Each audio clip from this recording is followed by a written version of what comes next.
I'm Laura Sichi, a TEA registered technical assistance provider for early college high schools in Texas. I was asked by Dr. McGregor and Dr. Masker to present my research findings and recommendations for how we can get the Freedom Early College high school kiddos back on track. The majority of the inaugural cohorts of the Freedom ISD Early College High School are not meeting academic expectations, and we have reached our 2-year state review period.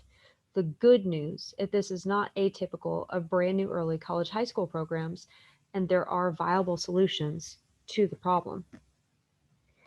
Most of cohorts 2023 and 2024 are on academic probation for both their high school and dual credit courses, which is causing a lot of frustration and despair for these students. We have an ambitious goal of helping these students get back on track. We want to raise the success rate to 50% on track by the end of the 2021-22 school year, 70% on track by the end of the 2022-23 school year, and 80% on track to graduate with both an associate degree and a high school diploma by the end of the 2023-24 school year.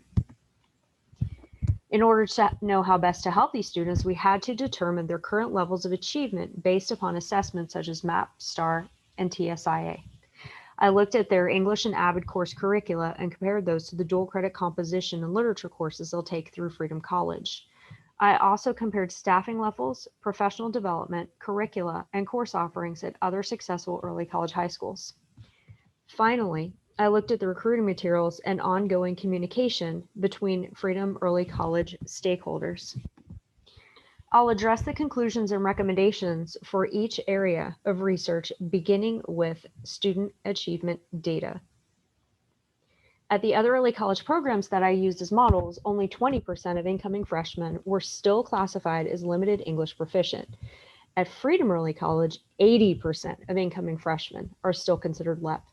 That's not a problem per se, but we need to do a better job of supporting these kiddos, and they'll require more resources than are currently available. Most students at Freedom Early College are reading below the college level, and a significant portion are still reading below grade level. For specific numbers, I point you to pages 4 and 5 of the recommendation report.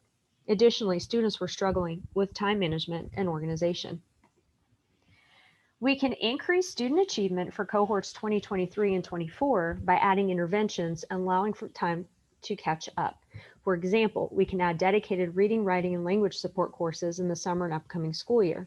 Additionally, we can add mandatory after-school and Saturday sessions as needed during the school year, and we can implement a summer reading program. For incoming cohorts, I've devised 3 tracks. The students who are ready and prepared based on their 8th grade end-of-the-year MAP and STAR scores should follow the existing course track. Students who are reading at or slightly below grade level should take a reading intervention course first semester of 9th grade, and then a dual credit course the second semester, in addition to the other high school courses.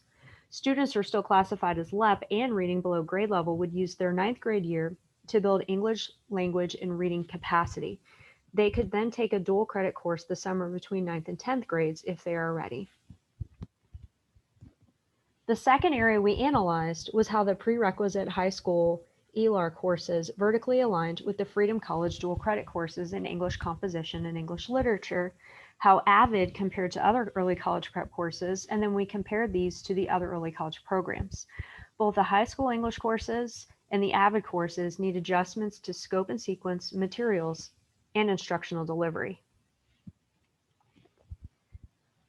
We would collapse the English 1 and English 2 TEKS, the Texas Essential Knowledge and Skills Standards, into one accelerated hybrid honors English 1 course, and then do the same with the English 3 and English 4 TEKS into a hybrid honors English 2 course. This would increase the rigor to better align with the dual credit courses, so the increase in workload and text complexity progresses more naturally for students. AVID focuses on building interest in attending college. These students are already in college and they need to be supported appropriately. So I recommend that we replace AVID after the 2020-2021 school year and it transition to the early college prep course used at the other early college programs. Additionally, we need to implement mandatory independent reading assignments with increasingly longer and more difficult text for each marking period. Students should be reading independently 150 pages per week by the end of the 9th grade and 300 pages per week by the end of the 10th grade. The staff of the Freedom Early College are very dedicated to student success. They're willing to make the changes needed from their end, but they also need additional support. Also, the college professors don't have training to work with teenagers as they typically work with adult non-traditional students. And the early high school and dual credit instructors don't have the opportunity to meet and collaborate. The other early college programs that we looked at had 2 dedicated reading teachers on staff, and I recommend that Freedom also add 2 reading/ESL teachers. The high school staff are able to meet as a professional learning community. This should also include the dual credit instructors. The high school ELAR teachers should be able to observe the college classes at least twice a semester to help them vertically align their instruction. And I recommend PD courses during the regular PD sessions in August, but also coaching in the classroom and demonstrations to help the high school staff transition from hands-on direct teach to instructor as a facilitator model. Finally, we examined the recruiting messaging. Dr. Masker early on in this process expressed concerns about the readiness of the students who are attempting to achieve the goal of earning an associate degree and a high school diploma simultaneously. This is a monumental task, but it's also an equal opportunity task. Any incoming 9th grader in the Freedom ISD is welcome to apply and enter the lottery. What we found is the recruiting materials are aimed at parents who want to take advantage of free college, not the students who actually have to put in the work. They must give up sports, band, and all other extracurriculars in order to have time to complete their college and AP classes, and not all 14-year-olds have the drive, ambition, and work ethic to be able to be successful in a program like this. Additionally, when students fail, they're responsible for paying to retake the course, and many were not even aware of that. And we found that teachers are spending about 3 hours per week contacting and meeting with parents of students who are failing with little to no change after those meetings. This was probably the easiest area to fix. I suggest targeting students who are interested in early college program as opposed to targeting parents. Work with the deans and counselors at the feeder middle schools to identify students who would be interested and actively recruit them. I provided sample recruiting materials in the appendix of the recommendations report. The message needs to be clearly and accurately communicated so that this is an opportunity that comes with great responsibility and communicate all consequences, both positive and negative.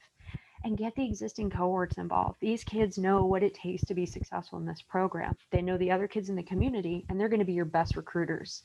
Set up virtual town halls. Get the community excited about supporting this program. As I am wrapping up, I've provided an initial timeline to implement the recommendations starting in May. I'll give you a few seconds to look this over, and then next I'll answer any questions or address any concerns that you might have.